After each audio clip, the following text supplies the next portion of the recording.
Nah, sekarang kita akan jelaskan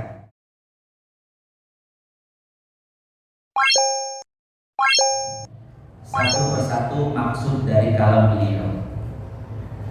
Pertama kata beliau, la yakun ta'akhuru amadil adha. Janganlah keterlambatan waktu pengabulan doa. Di sini Syekh Ibnu Athaillah pakai diksi. Diksi itu bahasa Arabnya lafaz. Pakai lafaz ta'akhur. Artinya apa ta'akhur? Keterlambatan doa, bukan ditolaknya doa. Seharusnya dia bilang seperti ini ya, janganlah ditolaknya doa membuat kau putus asa gitu. Tapi kenapa beliau diksinya atau lafaznya janganlah keterlambatan pengabulan doa itu membuatmu putus asa. Pertanyaannya, kenapa Syekh Ibnu Athaillah menggunakan lafaz atau diksi ta'akhur, keterlambatan, bukan penolakan doa? Jawabannya apa? Karena doa itu tidak ada yang ditolak. Doa nggak ada yang ditolak, ya. Semuanya akan dikabulkan oleh Allah. Coba lihat di dalam surat Ghafir ayat 60. Itu janji Allah bahwa setiap doa akan dijabah. Allah Subhanahu wa taala berfirman, "Ud'uuni astajib lakum." Berdoalah kepadaku, niscaya akan aku kabulkan. Ya. Nah, artinya apa? Syekh Ibnu Athaillah menggunakan lafaz ta'akhur, keterlambatan doa, keterlambatan ijabah doa.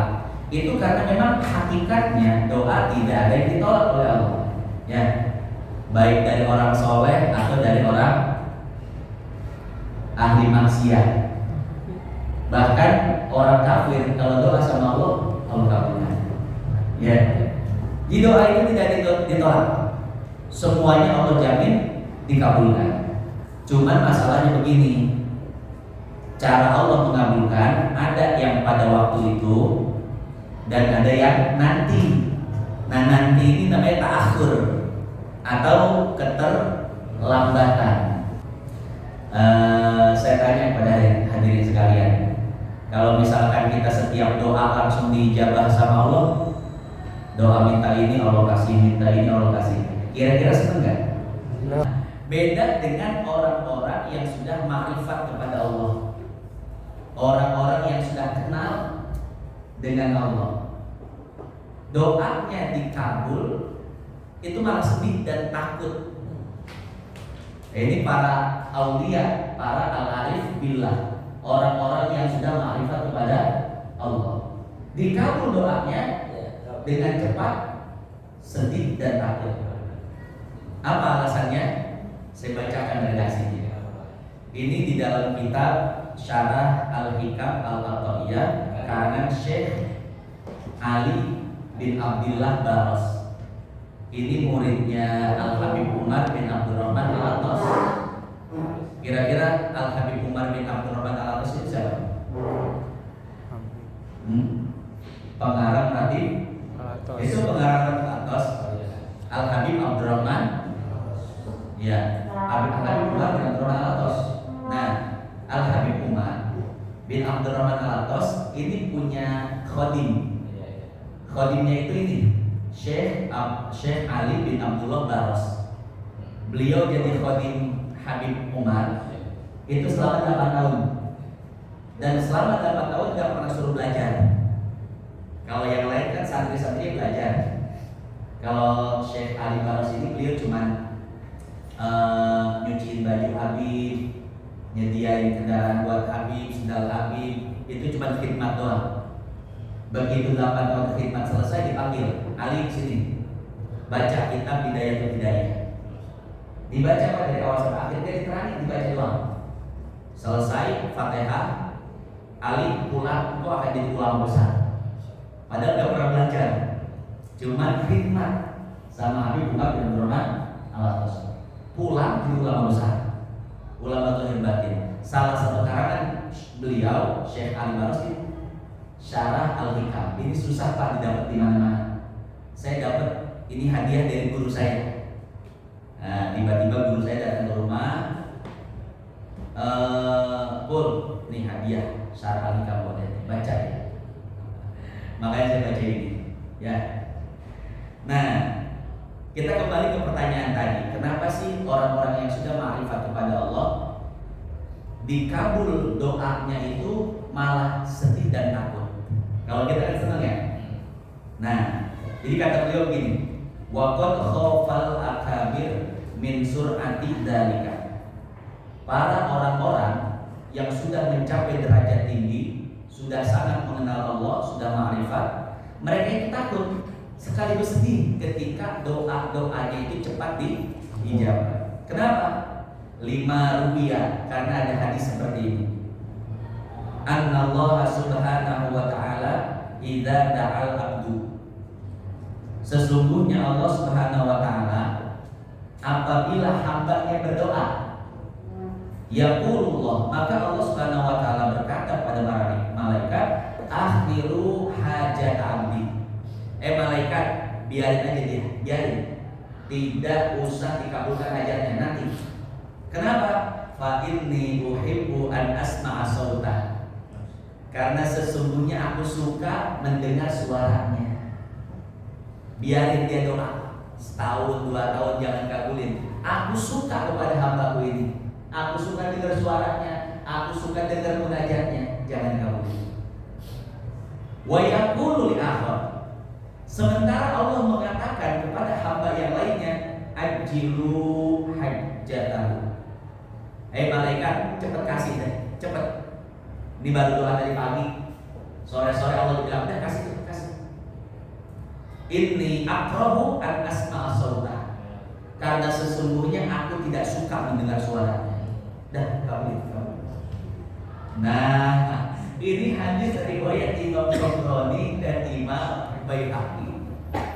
Makanya para ahli Allah, orang-orang yang ma'rifat pada Allah, ketika mendapatkan kenikmatan dari Allah berupa doanya yang dijabah, rezeki yang luar biasa, nangis. Kenapa? Takut. Takutnya itu karena Allah nggak suka. Ya Allah, jangan saya termasuk orang yang tidak dicintai oleh Allah, sehingga begitu minta langsung dikasih. Orang-orang yang ma'rifat, ahli-ahli tasawuf, ahli-ahli Allah itu kalau dapat kemudahan dunia, doa dikabulkan cepat, pada sedih. Ya. Ada kisah seperti ini di Mesir. Ada seseorang yang beli roti di luar, beli roti, kan sarapannya roti ya. Di kita mau sarapan, masya Allah.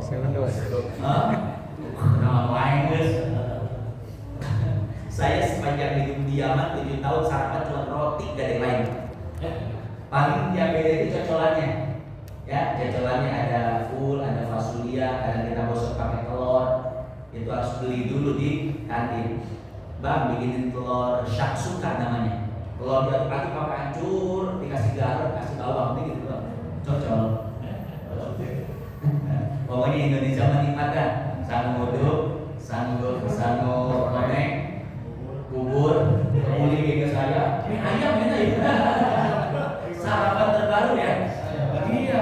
Sebentar lagi bakal viral dan booming tuh sarapan mie ayam. Nah, di Mesir ada orang beli roti. Ketika sudah beli roti, di tengah jalan dia ketemu pengemis. Akhirnya bagi 2. Pengemis yang kelaparan bagi 2, pulang ke rumah. Setelah pulang ke rumah, istrinya langsung peluk, bahagia. Suamiku alhamdulillah. Loh, kok engkau senang banget istriku, kenapa? Iya, barusan ada orang yang ngasih roti buat kita gratis, dan itu bisa untuk 2 hari. Ketika itu suami yang mendengar cerita si istri langsung nangis. Wahai suamiku, kenapa aku menangis? Kata suaminya, istriku, tadi di tengah jalan aku bersedekah kepada fakir miskin. Aku takut itu adalah balasan sedekahku, sehingga aku hanya mendapatkan balasan dunia, tapi tidak mendapatkan balasan akhirat. Abu Nurrahman kan akunnya. Kalau kita Pak, kita sedekah 5 orang, tiba-tiba apa? Allah ganti 10 kali lipat, seneng nggak? Seneng. Ya berarti normal lah. Masih normal. Kita ini orang normal semua ya. Alhamdulillah ya Allah. Doa dikabul cepat senang. Habis sedekah langsung Allah balas juga senang. Ya alhamdulillah ini normal semua ya. Nah, si orang ini nangis. Kenapa? Aku takut. Aku termasuk dalam firman Allah. Waqadimna ila ma amilu min amalin faja'alna haba'an mansura. Aku termasuk orang-orang yang pahalanya itu disegerakan di dunia, ya, sehingga di akhirat aku tidak punya pahala. Kira-kira orang-orang yang kayak gini beda nggak sama kita? Beda ya. Berarti yang normal kita apa mereka sih? Kita kan normal ya? Ya, ya gimana orang-orang lainnya? Ini kita lagi cerita orang-orang khusus, lagi cerita orang-orang yang ma'rifat kepada Allah, dikabulin doanya sedih, ya. Dikasih balasan pahala langsung di dunia sedih, ya. Model kita apa? Aing teh atuh, deket jeung Allah ya. Ya, kita serba salah loh dikasih ujian, ngambek sama Allah, dikasih nikmat asal pang aing teh jeung Allah. Allah babaturan aing. Sombong banget Allah babaturan aing. Ya Allah, ya. Nah jadi seperti itu ya. Jadi memang cuman hal-hal seperti ini jangan didiktekan sama orang. Ya, ini ibroh pelajaran buat diri sendiri.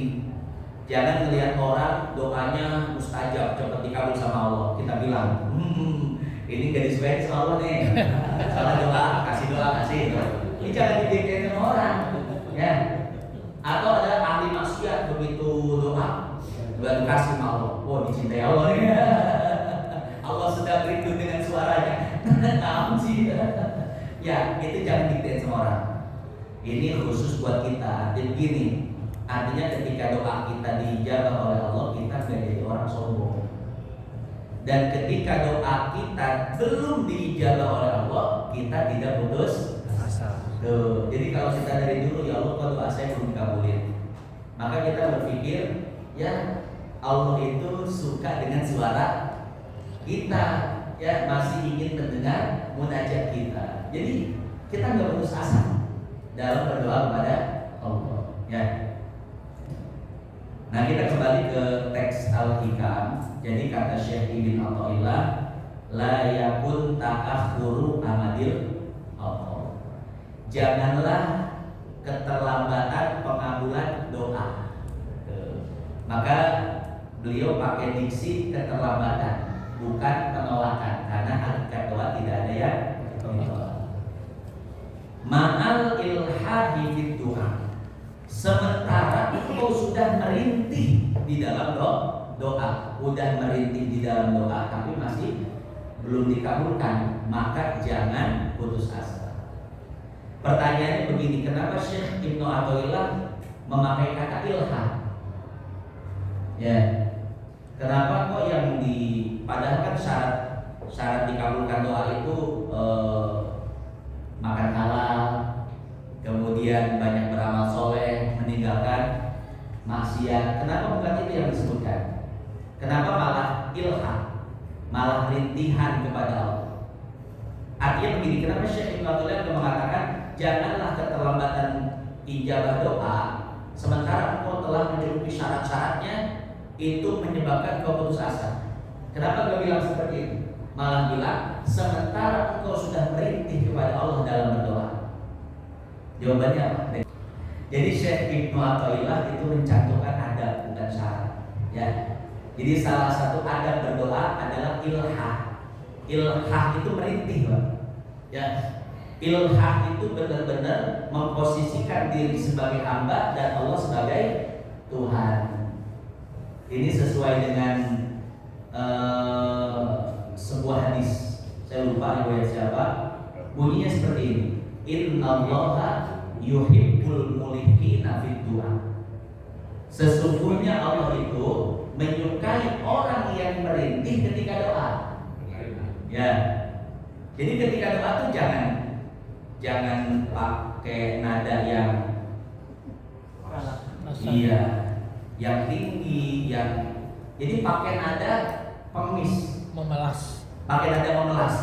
Ya Allah, Engkau Tuhan, aku hamba, Engkau Maha Kaya, aku tidak memiliki apa-apa. Tanpamu aku tidak bisa apa-apa. Anta ta'lam wa anna a'lam, ta'lamu fama fi nafsi wa la a'lamu fama fi nafsi, innaka antal alamul ghuyub, ya Razzaq, ya Fattah, ya Alim. Puji-puji, memelas, itu namanya apa? Ilham. Innallaha yuhibbul mulihina fid du'a. Allah menyukai orang yang ketika doa itu apa? Rintik-rintik, memelas, guling-gulingan. Iya. Ternyata kalau orang pakai adab ini, doanya cepat dikabul. Makanya Syekh Ibn Athaillah menggunakan kalimat ini. Ya, saya kasih contoh nih, Firaun kurang jahat apa sih dia ya? Jadi ketika itu rakyatnya bilang, Firaun, katanya engkau Tuhan. Kalau engkau Tuhan, coba turunkan hujan karena sudah lama kemarau. Kalau engkau tidak dapat menurunkan hujan, berarti engkau kami pecat sebagai Tuhan. Dipecat. Berarti engkau bukan Tuhan. Akhirnya apa? Firaun galau juga. Wah, ini kalau saya tidak memohon hujan kepada Allah, Firaun itu tahu alim. Firaun itu tahu agama sebetulnya. Kalau saya tidak minta pada Allah, enggak hujan, wah nanti saya jadi sembah lagi. Akhirnya Firaun copot jubah kebesarannya, pakai pakaian orang miskin. Pergi ke tengah gurun. Di gurun dia nangis, munajat. Itu beneran, bukan settingan. Ya itu beneran. Dia benar-benar menghambakan diri kepada Allah sampai guling-gulingan segala macam. Ya Allah, ya Allah. Akhirnya apa? Akhirnya benar, langsung ketika itu awan datang gerimis hujan. Firaun langsung balik ke istananya. Nah ternyata yang jahat itu Haman, penasehatnya. Jadi raja-raja jahat itu sebetulnya penasehatnya lebih jahat. Itu pembisiknya, dibisikin, kau raja, kau Tuhan, kau ini. Lah Firaun balik lagi kan? Ya akhirnya pakai jubah lagi, digobel rakyat, rakyatku, aku sekarang menurunkan hujan untuk kalian. Rakyatnya percaya, oh yang kau Tuhan kami disembah lagi. Sebetulnya Firaun galau gitu, ya, galau antara cinta kekuasaan dan tahu kalau dia itu hamba, Tuhan sebenarnya adalah Allah. Ya sama sebetulnya Abu Jahal, Abu Lahab, mereka beriman sama Nabi karena gengsi, bukan karena nggak tahu, Pak, gengsi. Ya, mereka tahu Nabi itu benar, Allah itu esa, patut disembah, berhala itu salah, tahu. Cuma karena gengsi, jadi nggak mau menerima Islam. Sama Firaun, ya karena cintanya terhadap kerajaan, gila hormat. Akhirnya apa? Walaupun dia tahu tauhid diabaikan, ya. Jadi seperti itu, ya. Jadi kita kalau pengen diijabah doa kita ya kayak Firaun, guling-gulingan ya. Itu kan biasa kelas Firaun aja dikabul lah ketika melakukan itu ya. Ya. Bahkan doa itu sebetulnya nggak disyaratkan Islam, kafir doa kabul mau asal ilham. Asal dia rintih, memelas. Itu di dalam kitab Al-Jawahir Al-Nuriyah Syekh Abdullah Muhammad bin Abdullah Judani. Dicerita di satu kapal orang kafir, ini ombak gede banget. Orang kafir doa, ya Tuhan, pencipta alam semesta, siapa engkau? Aku yakin Tuhan itu ada, tapi aku nggak tahu ini siapa Tuhannya. Pokoknya Tuhan gitu kan. Ya udah kan kalau udah bilang Tuhan tujuannya sama. Ya Tuhan semesta alam Allah. Tapi dia sendiri nggak kenal Allah. Pokoknya Tuhan, tolong saya Tuhan, gitu kan. Akhirnya apa benar-benar ditolong? Kata Syekh Muhammad bin Abdullah Judani. Ya itu orang-orang kafir. Coba kalau orang Islam, ya cepat juga ya kalau doanya kayak gitu. Ya Allah, ini doa Nabi Harun dan Nabi Musa agar Allah membinasakan Fir'aun. Rabbana mis ala amwalihim wasdud ala qulubihim. Apa kata Allah? Kata Nabi Musa dan Nabi Harun, ya Allah, hancurkanlah Firaun. Kata Allah, qad ujibat da'watukuma. Doa kalian telah dikabul, kata Allah.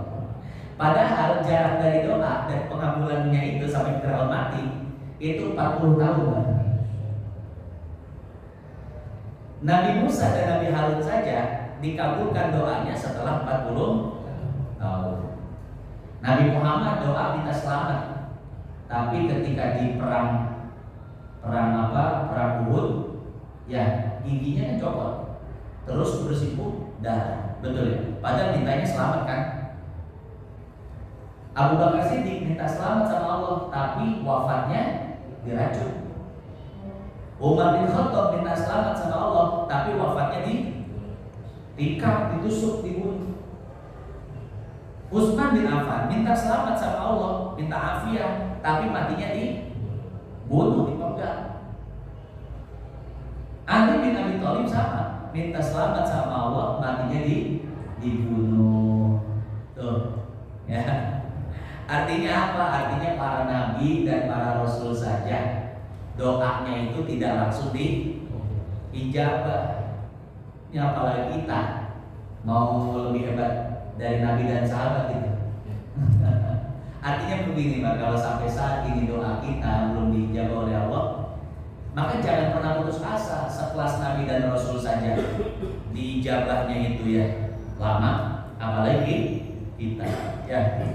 Nah, Allah mengijabah doa Nabi Rasul kita semua itu tergantung kemauan Allah, bukan kemauan kita.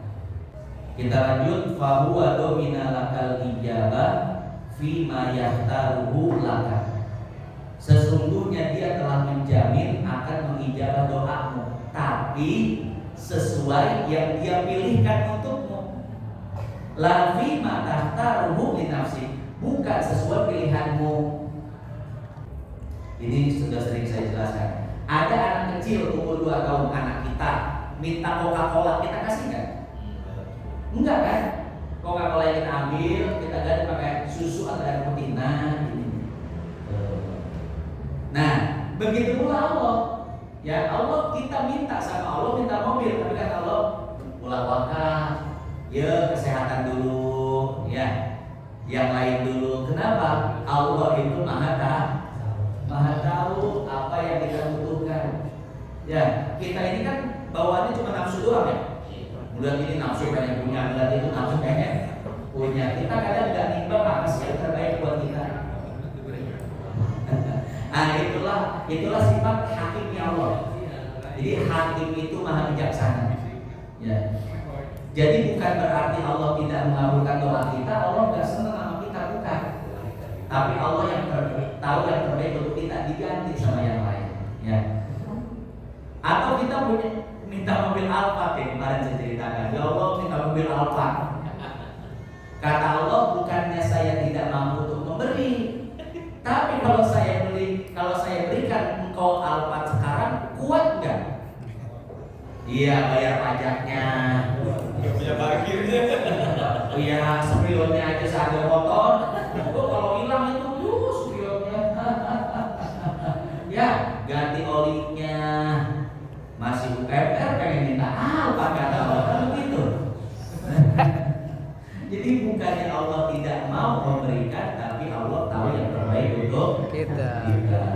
Allah itu pasti akan mengabulkan kita. Cuma cara mengabulkan Allah tergantung apa yang Allah pilihkan untukmu, bukan yang kau pilihkan untuk dirimu sendiri. Karena Allah tahu masalah kita melebihi diri kita. Kan ada ayatnya, asa antuhibbu syai'an wa huwa khairul wa huwa syarrul lakum wa asa antakrahu syai'an wa huwa khairul. Barangkali engkau menyukai sesuatu tapi hakikatnya itu buruk untukmu, dan barangkali engkau membenci sesuatu tapi hakikatnya itu baik. Makanya kata Syekh Ali Baros, doa mah jangan milih. Doa mah jangan milih. Ya, doa mah kita serahkan pada Allah. Ya Allah, saya punya anak yang sedang pesantren, saya butuh kendaraan, aku serahkan kepada Engkau. Begitu yang betul, Mak. Ya Allah, anak saya mau pesantren, luaskan rezeki saya misalkan, atau naikin gaji saya, naikin pangkat saya.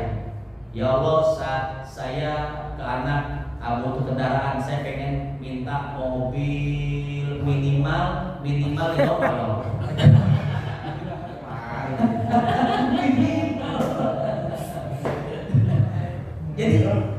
Jadi kata Syekh Ali Baros, ungkapkan saja, ya, ungkapkan saja kegelisahan kepada Allah, biar Allah yang memberi jalan keluarnya. Jangan nentuin sendiri jalan keluarnya, ya. Jadi keluhkan saja masalah kita, biar jalan keluarnya kita serahkan kepada kita. Jangan ikut kata Syekh Ali, ya, jangan ikut ngatur gimana cara Allah menyelesaikan permasalahan kita, ya. Nah, jadi seperti itu. Yang terakhir, wa fil waqtil ladzi yurid la fil waqtil ladzi turid. Allah akan mengabulkan doamu pada waktu yang Dia kehendaki, bukan pada waktu yang kau inginkan. Jadi masalah waktu Allah juga yang milik, ya. Masalah waktu Allah yang milik, karena Allah lah yang tahu masalah kita. Jadi intinya seperti ini, Pak. Intinya adalah tidak ada doa yang ditolak oleh Allah, semuanya dikabulkan. Cara Allah mengabulkan doa ini saya baca dari beberapa referensi, itu ada 4, dan ini dirangkum di dalam kitab Al-Fawaid Al-Mukhtarah karangan Habib Ali bin Hasan Bahri. Cara Allah pertama mengabulkan doa sesuai yang diminta pada waktu itu juga, ya, sesuai yang diminta pada waktu itu juga. Minta mobil, pengennya ini, kemudian Allah kabulkan waktu itu juga. Gak lama, sehari 2 hari seminggu langsung datang mobilnya. Cuman kalau ini jarang, ya, jangan ngayal pengen yang ini nih. Ini mah udah min karomatil aulia kalau ini mah, ya. Kayak contoh Habib Umar, saya sering cerita. Habib Umar itu kalau pengen sesuatu baru terbetik dalam hati, Allah langsung kabulkan pada waktu itu juga. Ya, saya nggak mau cerita lagi. Yang udah tahu ceritanya, yang masalah duren tahu, ya, masih ingat gitu ceritanya. Makanya disebut Habib Surga beliau. Jadi cara Allah pertama mengabulkan doa sesuai permintaan pada waktu itu juga. Yang kedua, sesuai permintaan tapi nanti, ya, bukan sekarang. Itu yang kedua. Yang ketiga, tidak sesuai permintaan tapi diganti dengan yang lebih maslahat untuknya. Ini contohnya tadi minta mobil, tapi Allah tahu maslahatnya kesehatan, Allah kasih kesehatan, nggak mau ganti mobil. Yang ketiga, ya, jadi tidak sesuai dengan permintaan tapi diganti dengan yang lebih maslahat. Yang ketiga, yang keempat terakhir, tidak dikabulkan di dunia tapi dikabulkan di akhirat. Seperti ini, Pak. Ada orang yang ketika di dunia doa-doanya nggak pernah dikabulin sama Allah, tapi dia istiqomah doa terus, nggak pernah ngambek sama Allah, doa terus. Nah, ketika di akhirat sama Allah dikasih pahala, ini pahala gunung dia, kan?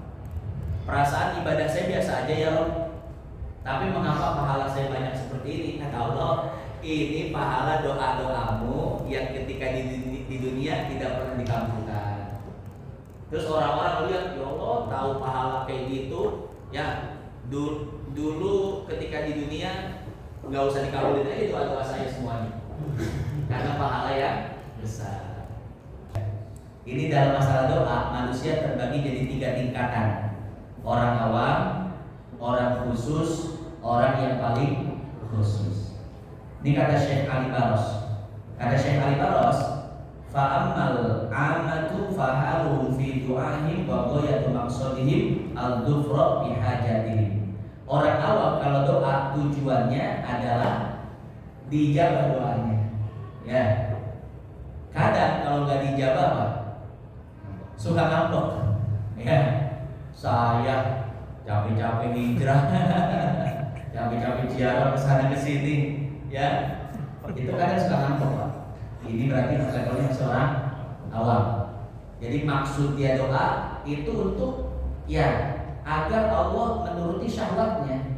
Jadi memperbudak Allah. Ya, orang awam itu suka memperbudak Allah. Jadi maksud dia berdoa agar Allah mengabulkan doa. Yang kedua, orang khusus.